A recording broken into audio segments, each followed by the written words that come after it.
Pedro Duran já está aqui ao meu lado. Como prometido, com o Pedro, vamos detalhar o que é esse trabalho da Polícia Científica de São Paulo, o quão difícil, o quão minucioso é nesse momento o trabalho de pelo menos 40 profissionais envolvidos nessa força-tarefa. É isso, Carol. A gente tem até imagens que mostram aquele local onde o acidente aconteceu para poder, olha aí, ó, com o drone, para poder mostrar o cenário de destruição mesmo que esses peritos médicos encontraram, né? São legistas, são peritos científicos da Polícia Civil aqui de São Paulo que encontraram esse cenário de destruição lá e, obviamente, no meio dessa destruição tiveram que resgatar os corpos, o material biológico das pessoas que eram transportadas na aeronave. Importante que se diga, Carol, que em conversa com os peritos, uma coisa que eles me trouxeram como preocupação, um alerta, um sinal amarelo, foi que até hoje a gente não tem aqui no estado de São Paulo um protocolo organizado para esse tipo de situação. Então, você não tem, por exemplo, um direcionamento de quais são as etapas de trabalho, quais são os métodos a serem priorizados, qual é a dinâmica de funcionamento. Evidentemente, a Polícia de São Paulo é uma polícia bastante bem formada, bem organizada, mas ainda assim carece de um melhor aprofundamento nesse tipo de situação. Né? É aquele planejamento, né? Sim. Você ter ali o modus operandi. Aconteceu um acidente aéreo, como é que a gente tem que trabalhar? Primeiro passo. Mas a gente conseguiu organizar aqui algumas dessas informações do que são as práticas mais usadas pelo IML de São Paulo e que estão sendo usadas nesse caso. Vamos dar uma olhada então na arte para a gente poder mostrar para as pessoas quais são as possibilidades de identificação desses corpos. Então, o primeiro elemento importante para a gente poder perceber como é feito o trabalho no local é o mapa de assentos. Os peritos vão até o local e fotografam a cena. Nessa fotografia, eles tentam remontar o mapa de assentos como divulgado pela companhia para saber exatamente quem estava em qual lugar. Isso é suficiente? Não. Porque apenas com o mapa de assento você não consegue determinar se aquela pessoa, aquele corpo que estava naquela cadeira, é de fato o corpo daquela pessoa que foi encontrado. Por quê? Porque você sabe, Carol, muitas vezes a gente viaja de avião, o avião decola e a gente acaba mudando de lugar. Às vezes para ir para uma poltrona que não tem mais ninguém do lado, para sentar na janela. Então esse tipo de movimentação é normal. Famílias que compram assentos separados depois se juntam. Então não dá para confiar 100% nesse mapa de assentos, mas ele já é uma boa pista de como é que estão dispostos esses corpos. As impressões digitais são o método mais fácil, mais rápido e mais eficaz nesse primeiro momento, porque é uma questão de minutos para você conseguir descobrir a quem pertence aquele corpo. Então, as impressões digitais foram usadas, por exemplo, na identificação do piloto e do copiloto dessa tragédia. Por quê? Como o Renan explicou, eles estavam à frente da aeronave, numa área menos impactada pelo incêndio, portanto não houve deterioração dos dedos, das mãos dessas pessoas. E aí eles conseguiram usar esse método. Não sendo possível usar a impressão digital, a arcada dentária é um dos métodos mais eficazes, mas ela depende de que a família forneça registros do raio-x, de como é a arcada daquela pessoa. Hoje em dia, com a tecnologia que a gente tem em São Paulo, é possível fazer isso até mesmo com fotos do sorriso das pessoas.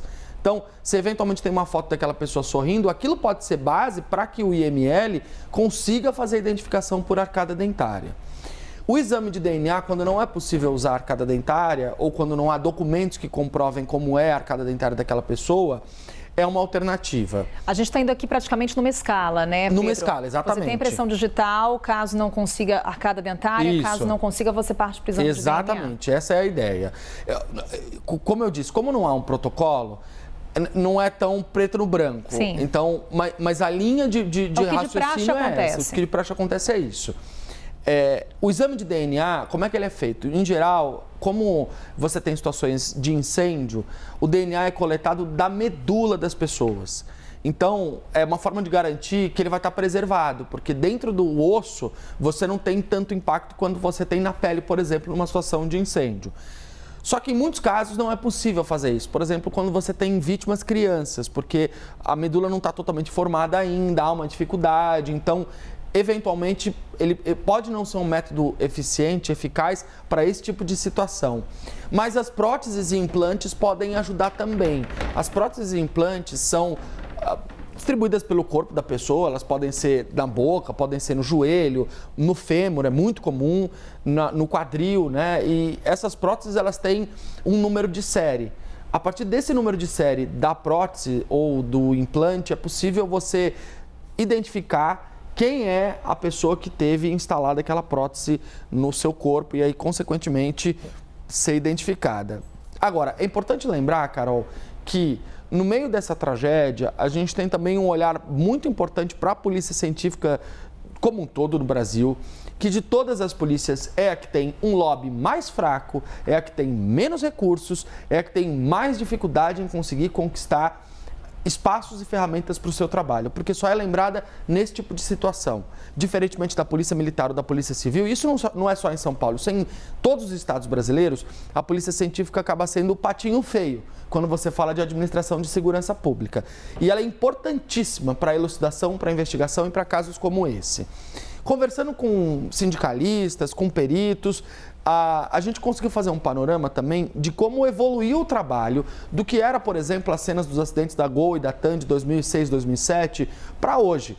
Porque a tecnologia fez com que essa identificação fosse mais rápida. Então você tem aqui, por exemplo, 1 a 2 dias para identificar alguém com marcada dentária, 1 semana, eventualmente, para identificar alguém com DNA. Mas quem explicou melhor isso foi o Bruno Lazari, que é o presidente do Sindicato dos Peritos Criminais aqui de São Paulo. Vamos ouvir o que ele disse. Quando nós comparamos os procedimentos que estão sendo utilizados neste acidente com aqueles que foram utilizados em acidentes do passado, especialmente os 2 casos dos acidentes da TAM, nós verificamos que basicamente as técnicas são as mesmas. O que mudou é que hoje os nossos equipamentos são muito mais eficientes. Então, pensando, por exemplo, na questão das impressões digitopapilares, antigamente era feita uma análise manual. Hoje é uma análise automatizada, realizada por um software específico. Da mesma forma, em relação à análise do material genético. A tendência é que a identificação dessas vítimas ela ocorra num prazo muito menor do que aquele que ocorreu no caso dos acidentes passados, o que é um alívio muito grande, especialmente para os familiares. É a tecnologia como uma aliada, né, Pedro? Sim. Tanto que você vê a evolução desse trabalho dos peritos.